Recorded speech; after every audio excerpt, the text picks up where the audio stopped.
quand tu as besoin de reproduire un objet, justement, parce que dans le fond, ta profession, tu reproduis des objets pour apprendre.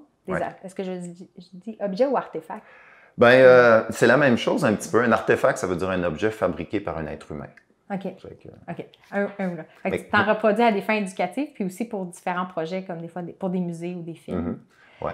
Fait que quand tu trouves un objet, tu te fais mandater d'en créer un. Comment toi, tu trouves les réponses pour recréer quelque chose comme ça? Ben, j'ai pas toutes les réponses. C'est beaucoup de l'interprétation. En archéologie, c'est comme ça. Mais moi, j'ai besoin de plus d'interprétation en imaginant que cet objet-là ici, la seule chose que je peux trouver archéologiquement, c'est la pointe en pierre. Fait que c'est une flèche. Tout le reste a disparu. Ça a l'air d'une flèche. Ça a l'air d'une flèche. Mais non.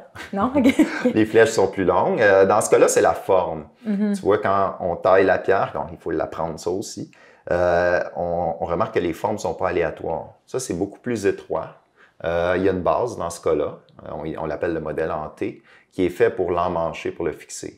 Mais c'est vraiment très étroit et droit. Alors qu'une flèche, c'est un peu plus triangulaire. C'est fait pour faire un trou puis une coupure. Donc, ça, on appelle ça un foret. OK. En bon québécois, une drille. OK. Et oui, les gens drillaient. Il y avait pas les perceuses électriques. Là, j'ai pas amené toutes les pièces. Ça peut fonctionner à main. Ça peut fonctionner avec un archet. Ça peut fonctionner avec un système de pompe. Il y a des milliers d'années, ça existait. Donc, c'est un foret. Mais nous, on trouve juste cette pièce-là. C'est la forme de l'objet qui nous dit ce qu'il y avait en arrière. Le tendon, ça s'est décomposé. La résine, ça c'est de la résine qui vient d'un arbre. C'est une recette. Puis vous avez trouvé des parties dessus, fait que vous savez qu'il y en avait, pas? Bien, souvent, il ne reste plus de résine sur l'objet. On a trouvé déjà en Amérique du Nord des objets qui ont encore des traces de résine. Donc, on sait que c'était utilisé. Mais souvent, on trouve juste la pierre. Après un certain temps dans le sol, là, elle est propre, en quelque sorte. Ça veut dire qu'il n'y a plus de colle, il n'y a plus de résine. Toutes ces choses-là se sont enlevées. Le tendon, on oublie ça. Ça, c'est du tendon qui est attaché avec de la colle de poisson. On sait que ça existait. On a des écrits européens qui parlent de colle de poisson. Donc, on n'a pas la recette, mais là, on l'a. Mais il faut retrouver la recette. Et puis, le bois, on oublie ça aussi. Donc, reproduire un objet, ça demande comme beaucoup de réflexion. Ça me donne un indice, puis je dois déduire tout ce qu'il y a en arrière à partir de la forme. Et puis, à partir de ce que les documents peuvent me dire. Des fois, on est peut-être à côté. Hein. Il y a des choses que je reproduis, puis... peut-être que c'est pas la bonne affaire. Ça t'est arrivé de reproduire quelque chose, puis là, finalement, par d'autres découvertes, de te rendre compte qu'il n'était pas créé oui, ça arrive des fois. Ben, je me trompe pas beaucoup, mais c'est vrai que des fois, au niveau des manches, c'est toujours les manches qu'il peut y en avoir. Tu sais. Un exemple, des objets comme ça, c'est une incisive de castor. On en trouve beaucoup travaillés au Québec et ailleurs, mais on n'a pas d'exemple de manche. Je pense qu'il y a un exemple qui a été trouvé en andouillé, mais de la façon que ça s'utilise, c'est pas clair. Pour moi, ça, c'est une gouge. Pour eux, à la préhistoire aussi, c'est une incisive de castor, ça coupe. Les castors coupent des arbres. Alors, c'est vrai, hein? Pas besoin de penser bien loin pour se dire que si on prend les dents du castor, qu'on a chassé et mangé de toute façon, on peut faire ce que lui faisait, on peut sculpter le bois. Ben oui. Donc, moi, je sculpte le bois. Alors, dans ma logique de sculpteur, je dirais, j'ai imaginé un type de manche qui me permet d'avoir une bonne préhension et d'être efficace si je considère que c'est une gouge. Il y avait peut-être d'autres manches parce que peut-être eux autres avaient d'autres techniques. On ne sait parce pas. que là, c'est un manche, il est très droit. On ne sait pas s'il y avait des décorations, des formes. Oui, il y aurait pu avoir des décorations, mais moi, je me suis inspiré d'une technologie qu'on connaît mieux pour la préhension. Ça, c'est un couteau croche. On l'appelle le couteau croche en français, ce n'est pas tout à fait exact. Mais c'est un couteau qui a été inventé par les Autochtones avec l'introduction de l'acier.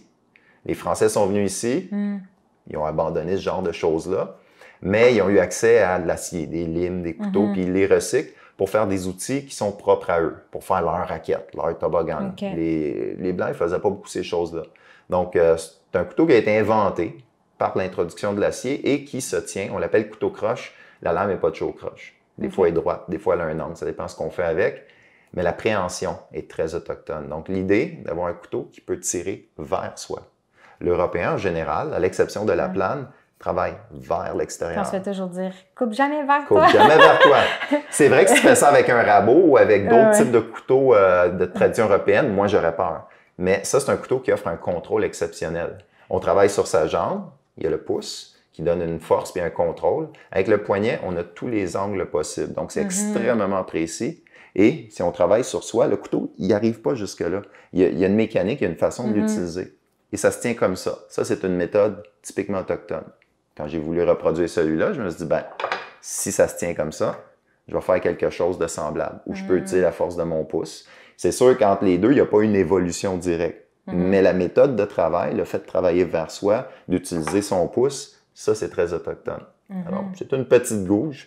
Puis moi, je l'utilise comme ça et après l'avoir testé, je me rends compte que ça marche très bien de cette façon-là. J'ai un bon contrôle. Je suis sur une table, c'est moins idéal, là.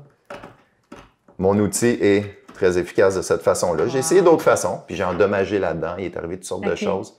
Alors, en expérimentant... essai-erreur, ah oui, c'est sûrement complètement que eux, c'est ça, les peuples autochtones ont dû le faire aussi. Là, ah oui, ils ont essayé, ils en ont cassé, puis à un moment donné, ils ont comme compris une méthode de préhension, un type de manche qui était idéal pour utiliser ça. Puis il y avait probablement plusieurs façons différentes de l'utiliser aussi.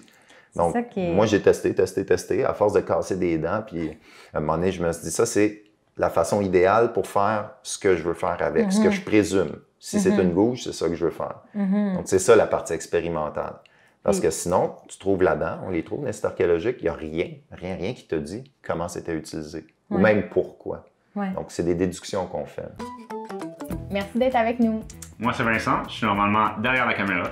Si vous voulez faire partie du mouvement et apprendre avec nous comment améliorer le quotidien, venez nous rejoindre dans le Club Renard. C'est la meilleure façon de contribuer à la mission de Renard, puis vous allez avoir accès à plein de contenus bonus. Venez nous rejoindre au renard.ca/club. À bientôt!